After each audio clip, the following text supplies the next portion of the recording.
Hello, grade 7 students. This is part 2 of the Flight of Icarus, our myth uh, retold by Sally Benson. Notice here that retold, not a by, so it's retold, not like written by, something like that. So the myth basically talks about Daedalus in Greek mythology, a brilliant architect, sculptor, and inventor. He was credited with building for King Minso of Crete the labyrinth in which the Minotaur was kept. When the king turned against Daedalus and imprisoned him, Daedalus secretly made wings for himself and his son Icarus, intending to escape to Sicily. Despite his father's warnings, Icarus flew too close to the sun. The wax holding the feathers of his wings melted, and he fell into the sea and drowned. So let's watch this video together that summarizes the whole story, and I hope you'll get fun.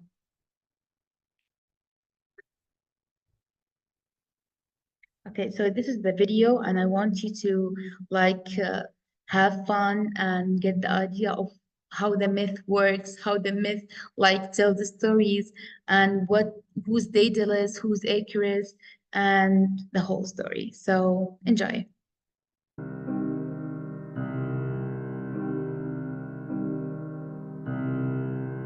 Daedalus was a great Athenian architect and inventor, renowned throughout Greece.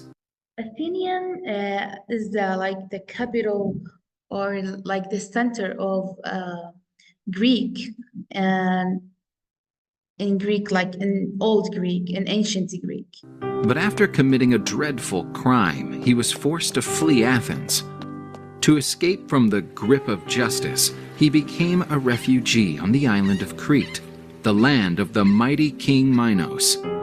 Daedalus offered his services to the king, who was pleased to have such a skilled individual in his court. Daedalus lived many years in Crete working for the king. The dazzling palace of Knossos was one of his several endeavors. During his stay at the court of Minos, Daedalus had a romantic affair with an Egyptian slave.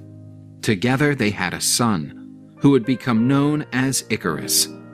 Years later, the architect was also responsible for conceiving and building the well-known Labyrinth of Minos, where he imprisoned the Minotaur, a half-man, half-bull creature.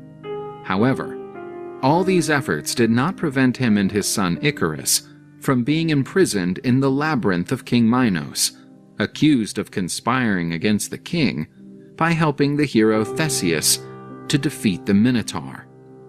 Daedalus knew that an escape from the labyrinth was unlikely. Even if he managed to, the island of Crete was patrolled by land and sea by the army of Minos. After days imprisoned in the tower, which had been his base during the labyrinth's construction, the ingenious inventor had an unusual idea. He asked his son to collect pieces of wood while he sketched his new project. Daedalus built wooden structures that resembled bird wings. He collected a good number of feathers from the seabirds which flew over the labyrinth.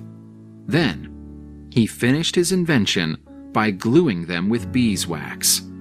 He had built 2 pairs of massive wings, one for him.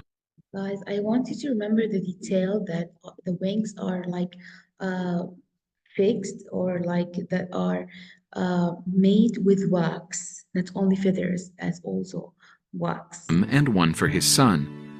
Daedalus put on his wings and noticed that his invention worked greatly. Icarus was helped by his father to put on his wings, and from him he received some advice. Son, don't ever fly too low near the sea, so that humidity doesn't clog the fragile gears, nor fly too high to prevent the sun from melting the beeswax. Stay close to me at all times. So the father warns his son Icarus to not fly too close to the sun, so the wax in the wings won't melt.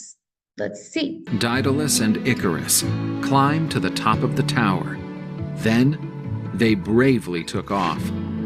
At first, they somehow struggled against the wind, but they quickly managed to master the flight motions and left the island of Crete. The view from the sky was simply stunning. Both were in awe. Daedalus noticed that Icarus was already flying away from him at a much higher height. Worried, he shouted at his son, but the youngster couldn't hear him. Icarus was marveled and flew with his eyes closed, piercing through the clouds. He was completely intoxicated by the feeling of freedom. The young man was getting closer and closer to the sun. Suddenly, he noticed that the sun's heat was starting to melt the wax that coupled the feathers to the wing structure. The feathers began to fall, and Icarus lost control of his flight. The wings started to disintegrate. The fall of Icarus was unavoidable. He fell from the sky, while his helpless father watched his son. See, he takes his father's invention of wings and enjoys the freedom of flight so much he fails to heed his father's warning. He believes that the wings allow him to do anything. He believes he can fly to the sun. And so in here we can realize, we can come up with the idea that Icarus, or the flight of Icarus, best presents the theme of pride. Fatal fall. Icarus crashed violently into the ocean. Daedalus flew in search of his son, but he could not find him. After a strenuous search, Icarus's father found his son's body lying dead on a beach. Daedalus lamented that his invention had caused the death of his beloved son.